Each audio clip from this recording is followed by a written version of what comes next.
হযরত কাজী উসমান হারুনী রাহমাতুল্লাহি আলাইহি তিনি 2 রাকাত নামাজ পড়া আল্লাহর দরবারে হাত বাড়াইছেন। হাত বাড়াইয়া আল্লাহর দরবারে কাঁদতেছেন আর বলতেছেন, আল্লাহ, আমাদের জাতির পিতা হযরত ইব্রাহিম আলাইহিস সালাম, আল্লাহ আপনি তাকে 40 দিন আগুনের ভিতরে রেখেছিলেন। 40 দিন আগুনের ভিতরে থাকে গেলেন, আমার পিতার একটা পশমও পড়ে নাই। আল্লাহ, সেই আগুনের ভিতরে আপনি তাকে খাবার খাওয়াইছিলেন, তাকে আপনি আগুনের ভিতরে জান্নাতি খাবার দিয়েছিলেন। আল্লাহ, আমি হলাম সেই পিতার একজন গর্বিত সন্তান। আল্লাহ, এই মুহূর্তে যদি আপনি আমাকে জ্বালায় দেন, আমি হয়তো জয়রা পুরা শেষ হব মালিক, কিন্তু আপনার ইসলামটা দুর্বল হয়ে যাবে। আল্লাহ, আপনি হলেন সবচেয়ে বড় শক্তিধর। আপনি ইব্রাহিম নবীকে, আমাদের পিতাকে আপনি আগুন থেকে রক্ষা করেছিলেন। ও আল্লাহ, আপনি এখনো এই জমিনের মধ্যে আছেন। আল্লাহ, আপনি না আমাকে এই আগুন থেকে রক্ষা করার তৌফিক দেন, যাতে করে ভারতবর্ষের মধ্যে আমি ইসলাম প্রতিষ্ঠা করতে পারি। সুবহানাল্লাহ। মুহতারাম হাজিরিন, খাজা উসমান হারুনী দোয়া শেষ করে যাই নামাজ সাথে করে নিয়ে তসবিহ হাতে নিয়ে আগুনের মধ্যে প্রবেশ করলেন। এক দিক দিয়ে প্রবেশ করে আরেক দিক দিয়ে তিনি তসবিহ হাতে নিয়ে আল্লাহ আল্লাহ জিকির করতে করতে আগুনের অন্য পাশ দিয়ে বের হয়ে গেলেন। সুবহানাল্লাহ। যত অগ্নি পূজক ছিল, মাজুসি ছিল, সব খাজা উসমান হারুনীর হাতে হাত রেখে মুসলমান হয়ে গিয়েছিল। সুবহানাল্লাহ। এটাই হলো আউলিয়া কেরামের পাওয়ার। ونشهد أن سيدنا وسندنا وحبيبنا وحبيب ربنا وطبيبنا وطبيب قلوبنا ومولانا محمدا عبده ورسوله أرسله بالحق بشيرا ونذيرا وداعيا إلى الله بإذنه وسراجا وقمرا منيرا أما بعد فقد قال الله تعالى في كلامه المجيد وفي فرقانه الحميد أعوذ بالله من الشيطان الرجيم بسم الله الرحمن الرحيم ألا إن أولياء الله لا خوف عليهم ولا هم يحزنون الذين آمنوا وكانوا يتقون وقال رسول الله صلى الله عليه وسلم الكيس من دان نفسه وعمل لما بعد الموت صدق الله مولانا العظيم وصدق رسوله النبي الكريم ونحن على ذلك لمن الشاهدين والشاكرين والحمد لله رب العالمين إن الله وملائكته يصلون على النبي يا أيها الذين آمنوا صلوا عليه وسلموا تسليما اللهم صل على سيدنا مولانا محمد وعلى آل سيدنا مولانا محمد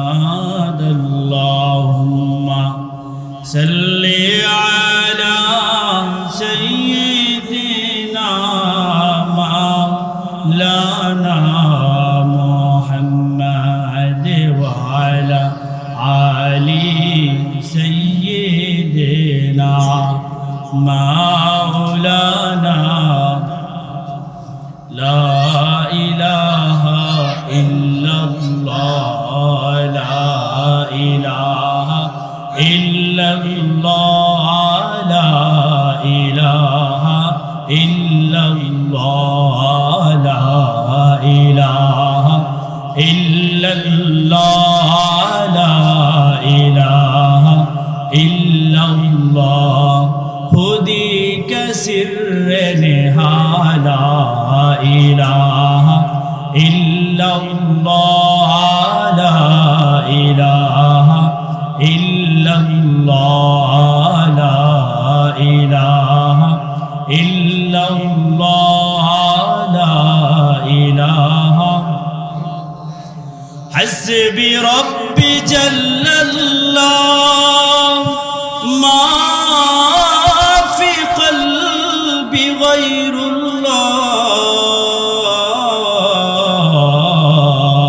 الله حسبي ربي جل الله ما في قلبي غير الله نور محمد صلى الله لا إله إلا الله لا إله إلا الله لا إله ये दूर अपनी बराहीम की तलाश में है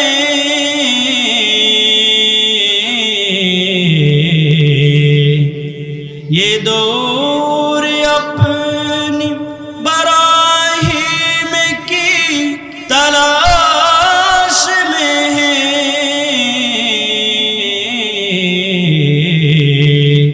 सनम कदा है जहाँ ला इलाह इल्लल्लाह ला इलाह इल्लल्लाह ला इलाह इल्लल्लाह ला इलाह अगरचे बुते ही जमात की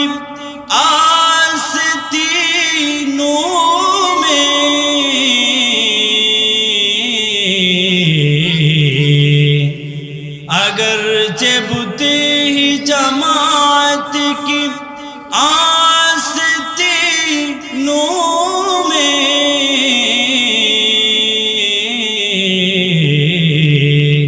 मुझे ही हुक्म अज़ा ला इलाह इल्लल्लाह ला इलाह इल्लल्लाह ला इलाह इल्लल्लाह ला इलाह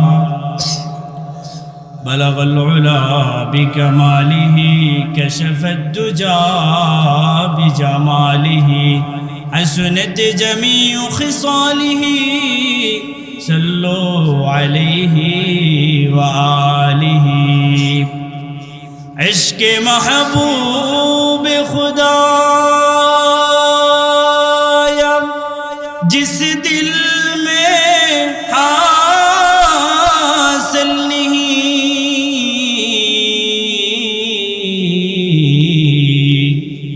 लाखों मुमिन हो मगर ईमान में कामिल नहीं बलगल उला बिकमालिही कशफत दुजा बिजमालिही हसनत जमीउ खिसालिही सल्लु अलैहि व आलिहि झीलेर शोभा माटेर फसन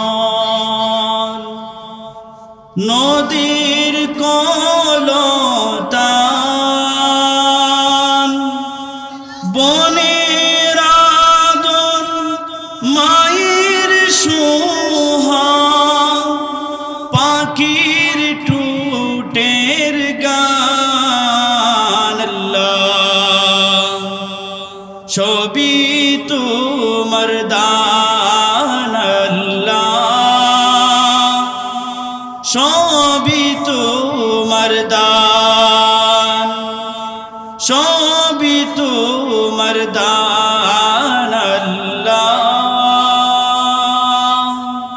সবই তোমার দান। ফুলের মতো সোনার দেহ, দৃষ্টি দু চোখে, প্রাণে প্রাণে এত আশা, আবেগ হৃদয়ে, আবেগ হৃদয়ে, ভালো মন্দ বিবেচনায় পরিপূর্ণ জ্ঞান। আল্লাহ সবই তোমার দান, আল্লাহ সবই তোমার দান, সবই তোমার দান। আল্লাহ সবই তোমার দান। দিন দুনিয়ায় চলার পথে মহান কান্ডারি, দিলে তুমি দয়া করে পরম দিশারি, পরম দিশারি। দিনের নবী মুস্তাফাকে হয়ে মেহেরবান। আল্লাহ সবই তোমার দান, আল্লাহ সবই তোমার দান, সবই তোমার দান। আল্লাহ সবই তোমার দান। আলহামদুলিল্লাহ, গোকুলনগর মধ্যপাড়া প্রবাসীদের উদ্যোগে লাল মাহমুদ ফকির ও কবরবাসীদের স্মরণে প্রথম বার্ষিক ওয়াজ ও দোয়া মাহফিলের সভাপতি জনাব মোহাম্মদ কেরামত আলী সাহেব, সহসভাপতি জনাব মোহাম্মদ সাত্তার মিয়া, জনাব মোহাম্মদ সিলিম মিয়া। মাহফিলে মঞ্চ উপস্থিত আছেন হযরত মাওলানা শফিকুল ইসলাম সুরে বেলালী, হযরত মাওলানা মুফতি মুমিনুল ইসলাম সাহেব, হযরত মাওলানা মুফতি মাহমুদুল হাসান সাহেব। উপস্থিত আছেন আমার শ্রদ্ধেয় হাজী শহীদুর রহমান শহীদ ভাই সহ আমার পিতার বয়সের সম্মানিত মুরব্বী বাবারা, কলিজার টুকরো যুবক ভাইয়েরা, কুচিগাছা মাসুম বাচ্চারা, পর্দার আড়ালের মা ও বোনেরা, আসুন আমরা মাহফিলের শুরু লগ্নে মহান রবের শুকর আদায় করি উচ্চ কণ্ঠে একবার বলি আলহামদুলিল্লাহ। লক্ষ কোটি দুরূদ এবং সালাম প্যারা নবী সাল্লাল্লাহু আলাইহি ওয়াসাল্লামের উপর সকলে পড়ি সাল্লাল্লাহু আলাইহি ওয়াসাল্লাম। আজকের এই মাহফিল ওয়াজ ও দোয়া মাহফিল, এখানে কোরআন ও হাদিস থেকে, কোরআন ও হাদিসের কথা হবে, নবীদের কথা হবে, আউলিয়াদের কথা হবে। এখানে একটা আদব বজায় রাখতে হবে। পিছনে বাচ্চারা হইহুল্লাহ করতেছে, একটা বেয়াদবি। পিছনের বাচ্চারা হইহুল্লাহ করবে না। এখানে কোনো দোকান থাকলে এক্ষুনি দোকান ছেড়ে তুমি এখানে চলে যাও, রাস্তায় চলে যাও, এখানে কোনো দোকানদারি চলবে না। সকল ছেলেদেরকে বলবো তোমরা মেহরবানি করে প্যান্ডেলে বসে যাও, হইহুল্লাহ করবা না। এই অনুষ্ঠানটাকে তোমরা আওয়াজের মাধ্যমে নষ্ট করবা না। এটা যদি করো তোমাদের ভবিষ্যৎ কিন্তু অন্ধকার হয়ে যাবে। তাড়াতাড়ি প্যান্ডেলে চলে আসো। দোয়া যদি নিতে চাও মুরব্বীদের, তাহলে এখানে চলে আসো, কমাস কম হইহুল্লাহ করবা না। মুহতারাম হাজিরিন, আমি আপনাদের সামনে সংক্ষিপ্ত সময়ে, হয়তো আধা ঘন্টার মতো সময় নিব আপনাদের কাছ থেকে। আমি আপনাদের সামনে যে আয়াত তেলাওয়াত করেছি, এই আয়াত একটি বিষয়কে আমাদের সামনে নিয়ে আসে। তা হলো পৃথিবীতে যত মানুষ আছে, আজ আওয়াজটা কমান, রিভাব একটু বাড়ান, বাস আওয়াজটা কমিয়ে রিভাব দেন, হালকা একটু ইকু দেন। হ্যাঁ, মনিটরের আওয়াজ কমান, রিভাব দেন, ইকু দেন, মনিটরের আওয়াজ লাগবে না। জি, আমার তেলাওয়াতকৃত আয়াতে আরেকটু বাড়ান, আরেকটু। তেলাওয়াতকৃত আয়াতে আল্লাহ রাব্বুল আলামিন একটি বিষয়কে আমাদের সামনে নিয়ে এসেছেন। তা হলো আমরা মুমিন মুসলমান যারা আছি, আমরা আল্লাহ তাআলার ওলি কিভাবে হব। শুধু যারা উলি হয়ে গেছে আমরা ভাবি যে উলিদের দরজা মনে শেষ না, আমি আপনি উলি হতে পারি যদি আমরা সেই মেহনত মুজাহাদা করি। উলি হইতে কি দরকার, কি কাজ আমাদের করতে হবে? আমাদের একজন আউলিয়া ছিল, তিনি বলেন প্রত্যেকটা মানুষ দুই ধরনের বন্ধু হইতে পারে। বন্ধু এর আরবি শব্দ হলো উলি। বাংলাতে বলি বন্ধু, একজন আরেকজনের সাথে আমরা বন্ধুত্ব অর্জন করি না। যে বান্দারা আল্লাহর সাথে বন্ধুত্ব অর্জন করে মূলত আরবিতে তাদেরকে বলা হয় এরা আল্লাহর উলি, মানে আল্লাহর বন্ধু। সুবহানাল্লাহ বলে। মানুষ, প্রত্যেকটা মানুষ হয়তো সে শয়তানের উলি হয়, নতুবা সে আল্লাহর উলি হয়। এবার প্রত্যেকটা মানুষ যদি সেই শয়তানের উলিকে বিসর্জন দিয়ে আল্লাহর উলি হইতে পারে, এই দুই দরজা ছাড়া আর কোনো স্তর নাই, মধ্যখানে আর কোনো ফাঁকা নাই। হয়তো আমি আপনি শয়তানের উলি হব, শয়তানের বন্ধু হব, নচেত আল্লাহর উলি হব, আল্লাহর বন্ধু হব। আল্লাহ তাআলা আমার তেলাওয়াতকৃত আয়াতের মধ্যে দুইটা গুণের কথা বলছেন। দুই গুণ যারা অর্জন করবে এরা নিশ্চিত এই জমিনের মধ্যে আমার উলি। সুবহানাল্লাহ বলে। আল্লাহ তাআলা দুই গুণ বলার আগে শুরুতে আয়াতের মধ্যে একটি কথা বলেছেন, তা হলো যারা আমার উলি হবে এদের পাওয়ার যেন তেন হবে না। স্বাভাবিক 10টা 20টা মানুষ যেই পাওয়ার নিয়ে চলে, আমার বন্ধু আমার উলি যারা হবে তাদের পাওয়ার, তাদের সিস্টেম, তাদের ক্ষমতা স্বাভাবিক 10টা 15টা মানুষের মতো হবে না। সুবহানাল্লাহ বলে। কি হবে? আল্লাহ বলেন قال الله تعالى في كلامه المجيد بسم الله الرحمن الرحيم ألا إن أولياء الله لا خوف عليهم ولا هم يحزنون। আল্লাহ তাআলা বলেন দুনিয়াতে যারা আমার বন্ধু হবে, আমার ওলি হবে, এদের দুনিয়ার জীবনে চলতে ফিরতে তাদের কোনো বিষয়ের ভয় হবে না, দুনিয়ার জীবনের মধ্যে তাদের কোনো ধরনের পেরেশানি হবে না। সুবহানাল্লাহ। স্বাভাবিক মানুষগুলো বিপদের মধ্যে পড়বে, আমার আউলিয়া যারা আছে, আমার বন্ধু যারা আছে, তারাও সময়ের ব্যবধানে হয়তো বিপদে পড়বে, কিন্তু আমি আল্লাহ তাআলার কুদরতি হাত তাদের সাথে থাকবে, যার দরুন বিপদ তাদেরকে ধরবে না। সুবহানাল্লাহ। বিপদের পেরেশানি আমার বন্ধু যারা হবে তাদেরকে ধরবে না, এদের ভিতরে কোনো পেরেশানি থাকবে না। যেমন ভারতবর্ষে একজন আল্লাহর ওলি ছিলেন, খাজা উসমান হারুনি রহমাতুল্লাহি আলাইহি। আপনারা হয়তো নাম শুনেছেন। আমাদের চিশতিয়া তরিকার হযরত খাজা মাইনুদ্দিন চিশতি সানজিরি আজমিরি এর শায়েখ, এর পীর খাজা উসমান হারুনি।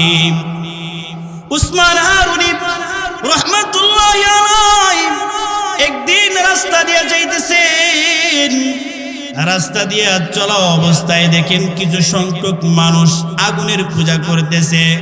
তিনি বলেন, এরে বেকুফের দল, তোমরা এক আল্লাহকে ছেড়ে, সৃষ্টিকর্তাকে ছেড়ে আল্লাহ তাআলার মাখলুক যে আগুন, সে আগুনের কেন উপাসনা করো? তুমিও তো মাখলুক, এই আগুনও তো মাখলুক। তুমি একটা মাখলুক হয়ে এই আগুনের পূজা তুমি কেন করতেছো? এই আগুনের পূজা না কইরা তুমি তো পারো এক আল্লাহর ইবাদত করতে, কেন তুমি একজন মাখলুক হইয়া, আল্লাহর সৃষ্টিজীব হইয়া আল্লাহর আরেকটা সৃষ্টিজীবের পূজা করো? হিন্দু লোকেরা বলে, ওই অগ্নি পূজক যারা ছিল তারা বলতেছে, হে খাজা উসমান হারুনি, আমরা যার পূজা করি তিনি অনেক ক্ষমতাবান, তার সামনে যেই যাই তাকে সে জ্বালে দেয়, পুরায়া দেয়। তুমি যেহেতু দাবি করেছ যে তুমিও মাখলুক, এই আগুনও মাখলুক, তাহলে তোমাকে বলতেছি আগুনের মধ্যে তুমি কিছুক্ষণ হাত রাখো, তাহলে বুঝতে পারবে আমাদের ক্ষুধার পাওয়ার কেমন, আমাদের ক্ষুধার পাওয়ার কেমন। ও উসমান হারুনি, তুমি যদি আমাদের ক্ষুধার পাওয়ার দেখতে চাও, একটু হাতটা রাখো আগুনে, তাহলে বুঝবা আমরা যার পূজা করি এটা দুর্বল কোনো ক্ষুধা না, এটা একটা প্রভাবশালী শক্তিশালী একটা ক্ষুধা। উসমান হারুনি, খাজা উসমান হারুনি রহমাতুল্লাহি আলাইহি তিনি বললেন, অগ্নি পূজকেরা, আমি এই আগুনের মধ্যে হাত দিব না, আমি এই আগুনের মধ্যেই প্রবেশ করব। সুবহানাল্লাহ।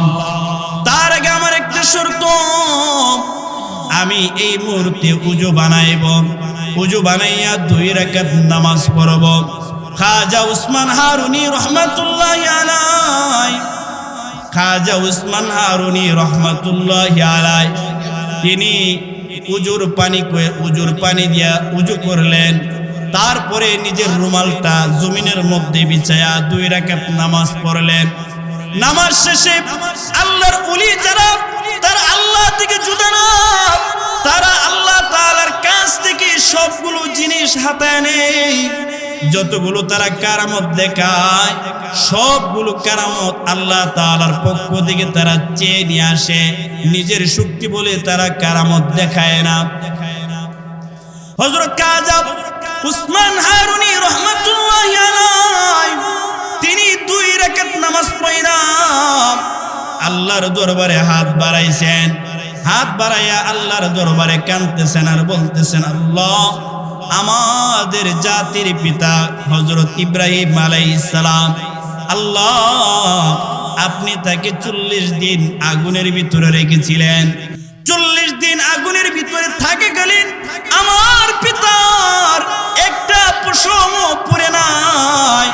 আল্লাহ, সেই আগুনের ভিতরে আপনি তাকে খাবার খাওয়াইছিলেন, তাকে আপনি আগুনের ভিতরে জান্নাতি খাবার দিয়েছিলেন। আল্লাহ, আমি হলাম সেই পিতার একজন গর্বিত সন্তান। আল্লাহ, এই মুহূর্তে যদি আপনি আমাকে জ্বালায় দেন, আমি হয়তো জয়রা পুরা শেষ হব মালিক, কিন্তু আপনার ইসলামটা দুর্বল হয়ে যাবে। আল্লাহ, আপনি হলেন সবচেয়ে বড় শক্তিধর। আপনি ইব্রাহিম নবীকে, আমাদের পিতাকে আপনি আগুন থেকে রক্ষা করেছিলেন। ও আল্লাহ, আপনি এখনো এই জমিনের মধ্যে আছেন। আল্লাহ, আপনি না আমাকে এই আগুন থেকে রক্ষা করার তৌফিক দেন, যাতে করে ভারতবর্ষের মধ্যে আমি ইসলাম প্রতিষ্ঠা করতে পারি। সুবহানাল্লাহ।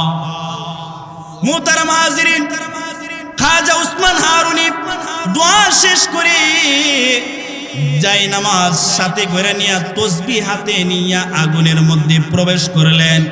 এক দিক দিয়ে প্রবেশ করে আরেক দিক দিয়ে তিনি তসবিহ হাতে নিয়ে আল্লাহ আল্লাহ জিকির করতে করতে আগুনের অন্য পাশ দিয়ে বের হয়ে গেলেন। সুবহানাল্লাহ। যত অগ্নি পূজক ছিল, মাজুসি ছিল, সব খাজা উসমান হারুনির হাতে হাত রেখে মুসলমান হয়ে গিয়েছিল। সুবহানাল্লাহ। এটাই হলো আউলিয়া কেরামের পাওয়ার, যে আমরা সাধারণ 10-15 মানুষ যারা আছি, আমরা যারা শত শত মানুষ আছি, আমাদের কাছে আগুন আগুন, কিন্তু আল্লাহর ওলি যারা আল্লাহর কারামত দেখাইতে গিয়ে তাদের কাছে আগুন আগুন লাগে নাই। সুবহানাল্লাহ। সেই শায়েখের শাগরেদ হলেন খাজা মাইনুদ্দিন চিশতি আজমিরি সানজিরি। তাকেও যেন তেনভাবে খেলাফত দেয় নাই। খাজা উসমান হারুনি রহমাতুল্লাহি আলাইহি জীবনের শেষ মুহূর্তে একদিন এশায়ের নামাজ পড়া মসজিদে তার শাগরেদদেরকে নিয়ে বসছেন। 20 জনের মতো শাগরেদ ছিল। সবাইকে নিয়ে বলতেছেন, আগামীকাল ফজরের নামাজ এই মসজিদে আমার পিছনে যারা যারা পড়বে, আমি নিশ্চিত করে বলতেছি এরা সবাই জান্নাতে যাবে। আর এই খবর তোমাদের মধ্যে যে মানুষের কাছে বলে দিবে, সে নিশ্চিত জাহান্নামে যাবে। যখন ফজরের আজান হয়ে গেল, মসজিদের জায়গা থেকে মুয়াজ্জিন আল্লাহু আকবারের ধ্বনি দিল। দেখা যায় মানুষগুলো দলে দলে দলে দলে মসজিদের মধ্যে ভিড় করতে লাগলেন। স্বাভাবিক জুমার দিনে যে মানুষ হয় তার চেয়ে তো আজকের ফজরের মুসল্লি বেশি। উসমান হারুনি তিনি ফজরের নামাজের ইমামতি শেষ করলেন। শেষ করে আবার বলতেছেন, এই কে কে এশায়ের নামাজে আমার সাথে ছিল, দাঁড়াও। দাঁড়াইছে সবাই। সবাইকে বলতেছে, এই কাজটা তোমাদের মধ্যে কে করেছে? কেউ কথা বলতেছে না। প্রত্যেকে বলে, না হুজুর, আমরা এই কাজ করি নাই। কিন্তু একজন চুপ ছিলেন, তিনি ছিলেন হযরত খাজা মাইনুদ্দিন চিশতি সানজিরি আজমিরি। তিনি চুপ ছিলেন। তিনি বলতেছেন, হযরত খাজা উসমান হারুনি বলতেছেন, এই খাজা মাইনুদ্দিন তুমি কি এই কাজটা করেছো নাকি? বলে, হ্যাঁ শায়েখ, আমি এই কাজ করেছি। তুমি কি শোনো নাই? আমি তো বলেছিলাম যে এই কথা পাশ করবে, এই কথা প্রকাশ করে দিবে, সে জাহান্নামে যাবে। শায়েখের সামনে এবার শাগরেদ বলতেছে, হে শায়েখ খাজা উসমান হারুনি, আমি রাত্রির বেলা চিন্তা করলাম যদি আমি এটা প্রকাশ না করি তাহলে আমি জান্নাতে যাব, আর যদি আমি এটা প্রকাশ করে দেই তাহলে আমি জাহান্নামে যাব। এবার আমি হিসাব মিলাইতেছি, আমি একা জান্নাতে গেলে বেশি লাভ হবে নাকি এলাকাবাসী সবাই জান্নাতে গেলে বেশি লাভ হবে? আমি একা জাহান্নামে গেলে বেশি ক্ষতি হবে নাকি এলাকার সকল মানুষগুলো জাহান্নামে গেলে বেশি ক্ষতি হবে? আমি হিসাব কইরা দেখলাম, আমি যদি এক খাজা মাইনুদ্দিন জাহান্নামে যায় আর আমার এলাকার সকল মানুষগুলো আমার শায়েখের সাথে আল্লাহর ওলির সাথে জান্নাতে যায়, তাহলে আমি জাহান্নামে গিয়েও শান্তি পাবো। এই জন্য শায়েখ আমি সকল মানুষদেরকে ডাইকা জমা কইরা সকল মানুষের দরজায় গিয়ে নারছি, এই শায়েখ ঘোষণা করছে আজকে ফজরের নামাজ যারা পড়বে তারা জান্নাতি, তাড়াতাড়ি উঠ। শায়েখ খাজা উসমান হারুনি রহমাতুল্লাহি আলাইহি বলেন, হে আমার সমবেত মানুষেরা, আমার জীবনের অন্তিম মুহূর্তগুলো চলে এসেছে। আমি আমার পরবর্তী বেলায়েতের এই দায়িত্ব কাকে দিব, এজাজত কাকে দিব, এমন লোক খুঁজে পাচ্ছিলাম না।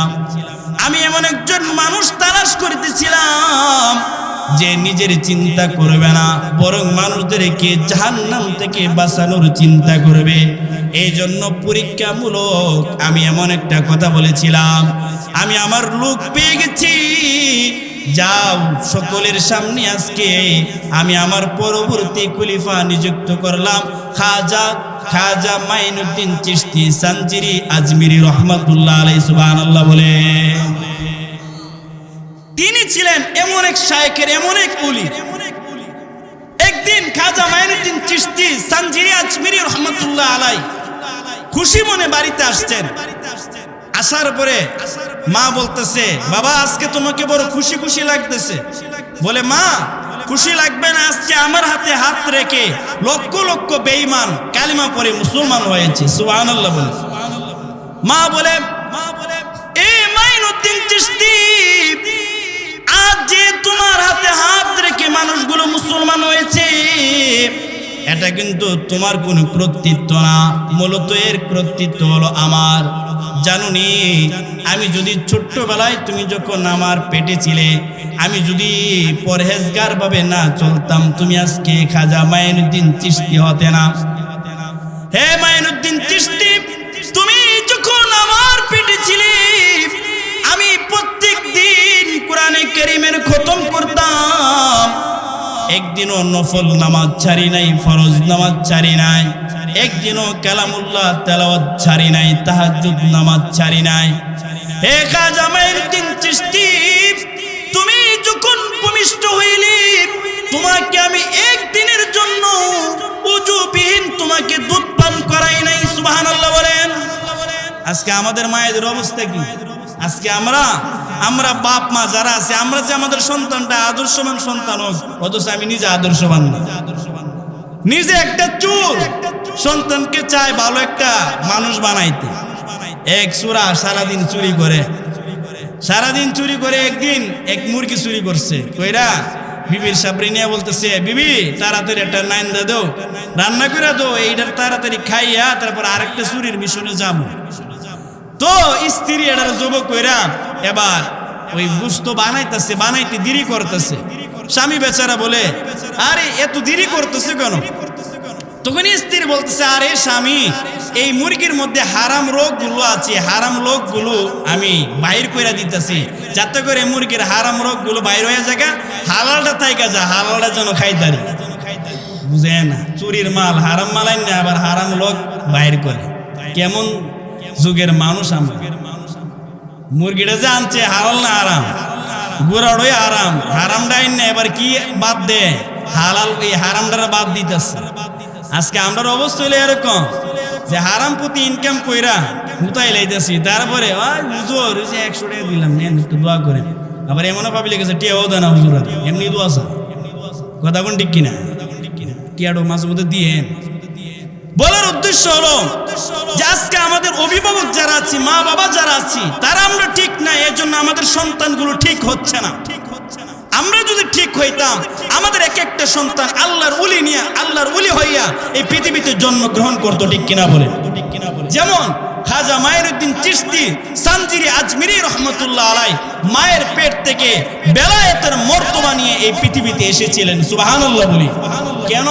কারণ তার মা এই খাজা মাইনুদ্দিন চিশতিকে নিয়ে কোনো গুনার কাজ করে না। আর আমাদের মা বোনেরা হাই হাই যখন পেটে বাচ্চা পড়ে টেলিভিশন, মোবাইল, সিনেমা, নাটক, সিরিয়াল এগুলো দেখতে দেখতে জীবন শেষ। সিরিয়ালটা একদিন যদি না দেখে বেহুশ হয়ে যায়, আহারে সিরিয়ালটা আজকে দেখতে পারলাম না, কাজাটা আদায় করে। হুজুর বলতেছেন যে রাত্রেবেলা সিরিয়াল না দেখতে হলে সকালে আবার এটার কাজ আদায় করে। এমন মায়ের পেট জমিনের মধ্যে আমার বন্ধু রূপে গ্রহণ করি। সুবহানাল্লাহ। আল্লাহর ভয় যার অন্তরে আছে তারাই আল্লাহর ওলি। যদি আমার অন্তরের ভিতরে আল্লাহর ভয় না থাকে, আল্লাহর কসম কোরআনকে সাক্ষী রেখে বলবো, সে কখনো আল্লাহর ওলি হইতে পারে। যেমন সাহাবায়ে কেরামদের মধ্যে আল্লাহর ভয় ছিল। মুহতারাম হাজিরিন, আজকে মাস্টার সাহেব এই কথাটা বলেছেন যে হুজুর একটা ঘটনা বলবেন। যে ঘটনা বলার জন্য আজকের এই মাহফিলকে আমাকে দাওয়াত করেছেন, সেই ঘটনাটা হইল এটা। তা হলো যে আমাদের ভিতরে যাদের ভিতরে আল্লাহর ভয় থাকবে তারা নিঃসন্দেহে আল্লাহর ওলি হবে। মদিনার যখন হযরত খলিফাতুল মুসলিমিন হযরত ওমর রাদিয়াল্লাহু তাআলা আনহু শাসক ছিলেন, ৩৫০০ মাইল থেকে এক যুবক ঘোড়া সওয়ার হইয়া মদিনায় আসতেছেন। ৩৫০০ মাইল। আমাদের বাংলাদেশ থেকে মক্কা মদিনার দূরত্ব ৫০০০ মাইল। কয় হাজার? ৩৫০০ মাইল মানে কাছে না দূরে? মোটামুটি ভালোই দূরে। আগেকার মানুষ যাতায়াত করতো ঘোড়া দিয়া বা উট দিয়া। এই ভাই চাউনটা ঠিক হইতেছে না, একটু চাউনটা বাড়ান। আগেকার মানুষ চলাচল করতো ঘোড়ার মাধ্যমে, উটের মাধ্যমে। ৩৫০০ মাইল সফর করার একটাই উদ্দেশ্য যুবকের, যে আমি না প্যারা নবী সাল্লাল্লাহু আলাইহি ওয়াসাল্লামের রওজা মুবারক জিয়ারত করব। কারণ নবী বলেন, মান যারা কবরি ওয়াজাবাত লাহু শাফাআতি। প্যারা নবী সাল্লাল্লাহু আলাইহি ওয়াসাল্লাম বলেন, যারা আমার রওজা আতহারের সামনে দাঁড়াইয়া, আমার রওজা আতহারের পাশে দাঁড়াইয়া আমাকে দুরূদ ও সালাম দিবে, ওই উম্মতের উপর আমার শাফায়াত করা ওয়াজিব হয়ে যাবে। সুবহানাল্লাহ। ওরে যার প্রেমেতে মজনু হইল, যার প্রেমেতে মজনু হইল, খুদে রব্বানা একজন নবী আসিল গো সোনার মদিনা। একজন নবী আসিল গো সোনার মদিনা। বলেন, যার প্রেমেতে মজনু হইল, যার প্রেমেতে মজনু হইল, খুদে রব্বানা একজন নবী আসিল গো সোনার মদিনা। একজন নবী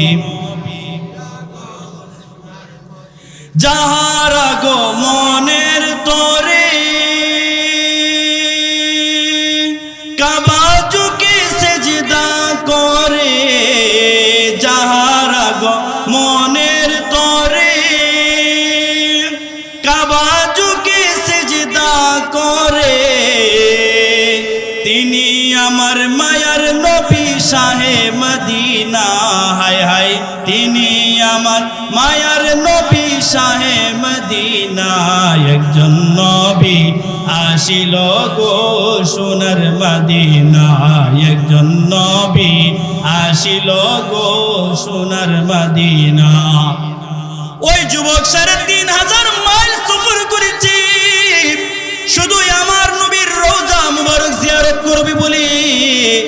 আর খলিফাতুল মুসলিমিন হযরত ওমরের সাথে সাক্ষাৎ করবে। সংক্ষিপ্ত করে বলতেছি মুহতারাম হাজিরিন, যুবকটা মদিনার উদ্দেশ্যে রওনা হইলেন।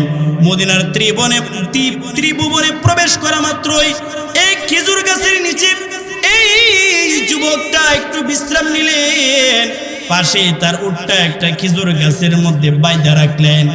ঘুম থেকে জায়গা দেখে এই উটটা তার পাশে নাই। মূলত হইল এই উটটা দূরে থেকে ছুঁইটা সামনে একটা নতুন খেজুরের বাগান ছিল, সেই বাগানটাকে সে নষ্ট করে ফেলেছে। ক্ষুধার তাড়নায় ওই খেজুর বাগানের সবগুলো খেজুর চারা খেয়ে ফেলেছে। এই খেজুর বাগানের মালিক ছিল একজন বৃদ্ধা। এই বৃদ্ধা যখন দেখলেন তার খেজুরের বাগানটা একটা উট নষ্ট করে ফেলেছে, এই জন্য এই বৃদ্ধা একটা পাথর নিয়া ওই উটের উপর নিক্ষেপ করে সাথে সাথে উটটা মারা যায়। যখন ওই যুবক আসে আয়েশা দেখে তার উটটা মারা গেছে, এখন আর এই উটটা জীবিত নাই। যখন এই অবস্থাটা দেখলেন তখন যুবকের মাথা গরম হয়ে গেছে। সাথে সাথে এই যুবকও একটা ইট নিয়ে একটা পাথর নিয়ে ওই বৃদ্ধার মাথায় আঘাত করেছে। সাথে সাথে ওই বৃদ্ধাও জাগাত শেষ। মুহতারাম হাজিরিন, দুপুর গড়ে গেছে। যুবক এবার চিন্তা করে যদি এই মুহূর্তে এখান থেকে চলে যায় হয়তো আমার জীবনটা বেঁচে যাবে, কিন্তু আমি কিয়ামতের মাঠে তো আল্লাহর সামনে আসামি হয়ে দাঁড়াবো। আমি আসামি হয়ে দাঁড়ানোর চাইতে দুনিয়াতে বিচার হওয়া দরকার। যদি এই জীবনে আমি আমার পাপ থেকে আমি মোচন হইতে পারি হয়তো আল্লাহর সামনে আমি সম্মানের জায়গা নিয়ে দাঁড়াইতে পারবো। এই জন্য যুবক দুপুর থেকে নিয়ে বিকেল পর্যন্ত দাঁড়ায় রয়েছে। বিকালবেলা বৃদ্ধর দুই সন্তান আইছে, আয়া দেখি উট মইরা আছে, পাশে তার বাবাও মারা আছে, পাশে এক যুবক দাঁড়ায় আছে। যুবককে ঘটনা বললে যুবক বিস্তারিত বলে এই দুই যুবক বৃদ্ধার দুই সন্তান এই যুবককে দইরা খলিফাতুল মুসলিমিন হযরত ওমর রাদিয়াল্লাহু তাআলা আনহুর দরবারে নিয়ে গেছে। হযরত ওমর রাদিয়াল্লাহু তাআলা আনহুর দরবারে নিয়ে এই দুই যুবক ওমর রাদিয়াল্লাহু তাআলা আনহুর কাছে এই যুবকের বিচার চাইতেছেন। ওমর রাদিয়াল্লাহু তাআলা আনহু ইসলামের নিয়ম অনুযায়ী বিচার করলেন, তোমারও শরীর থেকে মাথা বিচ্ছিন্ন করে দেওয়া হবে। যখন ওমর রাদিয়াল্লাহু তাআলা আনহু বলতেছেন তোমার কোনো উজুর আছে কিনা বলো, শেষ কোনো কথা আছে কিনা বলো।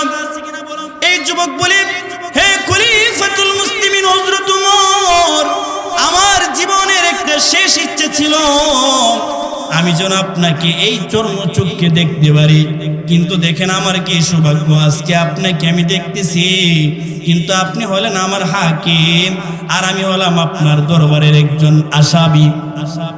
হে খলিফাতুল মুসলিমিন, আপনি আমার ব্যাপারে যে রায় ঘোষণা করেছেন সেই রায়ের উপরে আমি সন্তুষ্ট আছি, কিন্তু আমার একটা আবদার আছে, তা হলো আমি যেই জায়গাতে বসবাস করি সেই জায়গাতে কিছু ইহুদি মানুষ আমার কাছে টাকা পাওনা, যদি আমি ওই ইহুদির পাওনাগুলো আদায় না করি ওই ইহুদিগুলো সারা জীবন মুসলমানদেরকে গালমন্দ করবে আর বলবে মুসলমানেরা টাকা নিয়ে এই টাকা কখনো ফেরত দেয় না, মুসলমানদেরকে সেই খারাপ ধারণা করবে। আমাকে কয়েকদিনের জন্য সময় দেন, আমি আমার বাড়িতে গিয়া ওই পাওনাদারের পাওনাটা পরিশোধ করে আবার মদিনায় চলে আসব। ওমর রাদিয়াল্লাহু তাআলা বলেন, এই তোমাকে যেতে দেওয়া হবে না, যদি তুমি যেতে চাও তাহলে একজন জামিনদার মদিনার মধ্যে দিয়ে যাও, যে জামিন তুমি না আসলে তাকে হত্যা করা হবে, তাকে শাস্তি দেওয়া হবে। যুবক বলে, এই মদিনার জমিনে আমার কোনো পিতা নাই যে পিতা আমার জামিন হবে, আমার কোনো ভাই নাই যে ভাই আমার জামিন হবে। হে খলিফাতুল মুসলিমিন, আপনি আমাকে শহীদ করে দেন, আমার বিচার কার্যকর করে দেন। পাশ থেকে হযরতে আবু যর গিফারি রাদিয়াল্লাহু তাআলা নবীজির জলিলুল কদর সাহাবী, তিনি বলতেছেন, হে ওমর, আমি এই যুবকের পক্ষ থেকে জামিনদার হইলাম, এই যুবককে কিছুদিনের জন্য ছেড়ে দেন, আমি এই যুবকের জামিনদার হইলাম, এই যুবক যদি না আসে তাহলে আমাকে আপনি শাস্তি দিয়েন। হযরত ওমর বলে, হে আবু যর, তুমি কি এটাকে চিনো, এই লোককে চিনো? বলে না, চিনি না, কিন্তু নবী বলছেন আল মুসলিম আখুল মুসলিম, এক মুসলমান আরেক মুসলমানের ভাই, সে আমার এই সম্পর্কিত ভাই, আমি আমার ভাইয়ের জামিনদার হব। যে ভাই নিজেকে পবিত্র করার জন্য সে ঋণ পরিশোধ হতে চায়, যে ভাই ইচ্ছা করলে পালায় যাইতে পারতো কিন্তু না পালাইয়া শাস্তির জন্য নিজেকে ধরা দিয়েছেন, সেই ভাইয়ের জামিন আমি হতে চাই। মুহতারাম হাজিরিন, ওই দিক দিয়ে যুবক সে চলে গেল তার বাড়িতে গিয়া, এবার সে ইহুদির পাওনা পরিশোধ করে তার মায়ের কাছ থেকে এবার শেষ বিদায় নেয়। এরে মা, আমি তো গিয়েছিলাম নবীজির রওজা জিয়ারত করার জন্য রে মা। ও মা, আজ তুমি আমাকে শেষবারের মতো বিদায় দিয়ে দাও। এর আগে তোমার বিদায় দিয়েছিলে, ও মা এখন এই মুহূর্তে আমাকে শেষ বিদায় দিয়ে দাও। মারে, আমি না হযরত ওমরের দরবারে একজন আসামি, শুধু আসামি, যেমন যেন তোর আসামি নয়, আমি এখন ফাঁসির আসামি। ও মা, আমাকে মদিনার মধ্যে মৃত্যুদণ্ড দেওয়া হবে রে মা। ও মা, তুমি ছোটবেলা কত না আমাকে লালন পালন করেছ, কত যত্ন করে আদর করেছ রে মা। এই জোয়ান বয়সে কত ইচ্ছে ছিল রে মা তোমার খেদমত করবো রে মা, কিন্তু দেখো রে মা, আজকে আমার কপালে তো খারাপ, আমি আজকে সন্তান হইয়া তোমার কাছে বিদায় নেওয়ার জন্য এসেছি। বাইরে এই সন্তান, এই যুবক মায়ের কাছে বিদায় নেই, বাবার কাছেও বিদায় নেই। বাবা বিদায় দিতে চায় না, মাও বিদায় দিতে চায় না। পাশে থেকে সদ্য বিবাহ করা নতুন স্ত্রীর কাছে গিয়ে বলে, রে বিবি, আমাকে তুমি বিদায় দিয়ে দাও। এরে বিবি, তুমি আমাকে মাফ করে দাও, তোমার হক আমি আদায় করতে পারি না। ওরে বিবি, যদি আল্লাহ আমাকে কবুল করে জান্নাতের মাঠে তোমার সাথে আমার সাক্ষাৎ হোক। বাইরে বিবি স্বামীকে বিদায় দিতে চাই না, মার শালীকে বিদায় দিতে চাই না, পিতা ও সন্তানকে বিদায় দিতে চায় না, তার আপন ভাইয়েরা ভাইকে বিদায় দিতে চায় না। এক পর্যায়ে সন্তান নিজেকে, তার ভিতরে আল্লাহর ভয় আছে, নিজেকে পরিশুদ্ধ করবার চায়, এই জন্য সবার থেকে বিদায় নিয়ে মদিনার উদ্দেশ্যে রওনা হয়েছে। ওই দিক দিয়ে ঘটনা হলো, যে দিন তারিখ ঠিক করা হয়েছে ওই দিন তারিখের আজ সময়, সেই সময় গোনায় গেছে, কিন্তু যুবক মদিনায় আসতেছে না। এবার হযরত ওমর বলতেছেন, আবু যর গিফারিকে নিয়ে আসো, আবু যর গিফারিকে নিয়ে আসো। এই আবু যর গিফারিকে এখন মৃত্যুদণ্ড দেওয়া হবে, আবু যর গিফারিকে এখন শরীর থেকে মাথা বিচ্ছিন্ন করা হবে। বাইরে সাহাবীদের মধ্যে সবচেয়ে মূল্যবান সাহাবী ছিলেন হযরত আবু যর গিফারি। হযরত জিবরিল আমিন একবার নবীর সামনে বসা বলতেছে, গো নবী, যে দেখেন আবু যর গিফারি আসতেছে। নবী আমার বলে, এ জিবরাইল, তুমি আবু যর গিফারিকে কেমনে চিনো? বলে, ও নবী, শুধু আমি জিবরাইল চিনি তা নয়, বরং আসমানের যত ফেরেশতা আছে সকল ফেরেশতারা এই আবু যর গিফারিকে চিনে। সুবহানাল্লাহ। কেন কেন?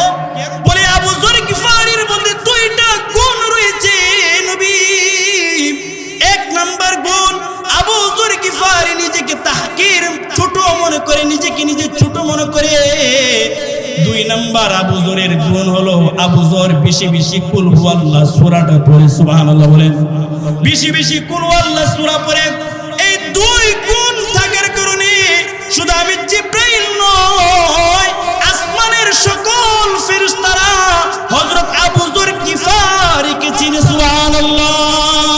এই আবু যর গিফারি নবীজির খাদেম ছিল, যেন তেন খাদেম নয়, নবীর খেদমত করতে করতে নিজের ঘরবাড়ি পর্যন্ত করে নাই। চলে আসছে না জায়গা, আমার সময় চলে গেছে। আমি তো আপনাদের এলাকার মানুষ, ইনশাল্লাহ আপনাদের সামনে মসজিদের ইমাম সাহেব, খতিব সাহেব সবসময় আপনারা পান। মেহমান যারা আছে তারা আজকে আলোচনা করবেন, আমরা তো একটু সময়টা ধরে রাখছি আর কি, মেহমান হওয়া পর্যন্ত। আজকে যা আলোচনা করলাম, আলোচনাটা বাকি থাকুক ইনশাল্লাহ, অন্য এক সময় এই আলোচনাটা শেষ করবো আজকে এখানেই অসমাপ্ত আলোচনা সমাপ্ত করে আপনাদের কাছ থেকে বিদায় নিলাম। তো যেই কথা শুরুর কথাটা ছিল, ওলি হইতে গেলে দুই গুণ লাগবে। এক নম্বর ইমানদার হইতে হবে, দুই নম্বর তাকওয়া হইতে হবে, অন্তরের ভিতরে আল্লাহর ভয় রাখতে হবে। আল্লাহর কসম, যারা ঈমানওয়ালা হবে, আল্লাহর ভয়ওয়ালা হবে, তারা প্রকৃতপক্ষে আল্লাহর ওলি হয়ে এই দুনিয়া থেকে বিদায় নেবে। সুবহানাল্লাহ। এই লাল কাপড় আর নীল কাপড় পরলেই ওলি হবে বিষয়টা তা না, বরং যাদের ভিতরে আল্লাহর কোরআনে বলছেন, আল্লাহর কসম, আল্লাহর কোরআন সত্য, আমার নবীর কথা সত্য কি সত্য না বলেন? কোরআন সত্য না মিথ্যা? মোহতারাম হাজিরিন, চন্দ্রের মধ্যে দাগ থাকতে পারে, সূর্যের মধ্যে দাগ থাকতে পারে, কিন্তু আমার নবীর কথার মধ্যে, এই কালামুল্লাহর মধ্যে কোনো কথা, কোন একটি কথা অস্পষ্ট মিথ্যা না, ঠিক কিনা বলে? সেই কোরআনের মধ্যে উলিদের গুণ আল্লাহ বর্ণনা করেছেন দুইটা। এক নাম্বার ঈমান আনতে হবে, দুই নাম্বার আল্লাহর ভয় যাদের ভিতরে থাকবে। ও ভাই, আজকে যদি আমি আপনি এই দুই গুণ নিয়ে সমাজে চলতে পারি, কেউ আপনাকে উলি বলুক আর না বলুক, আমার মাজার হোক বা না হোক, আল্লাহর কসম আমি আল্লাহর উলি। সুবহানাল্লাহ বলে। আল্লাহ আমাদের সবাইকে, ছোট্ট দুইটা আমলের কথা বললাম, মনে থাকবে না ইনশাআল্লাহ? আল্লাহ আমাদের সবাইকে এই আমল, দুইটা আমল করার তৌফিক দান করুন। সকলে বলে আমিন। ওয়া আখিরু দাওয়ানা আলহামদুলিল্লাহি রাব্বিল আলামিন। আসসালামু আলাইকুম ওয়া রাহমাতুল্লাহি ওয়া বারাকাতুহু।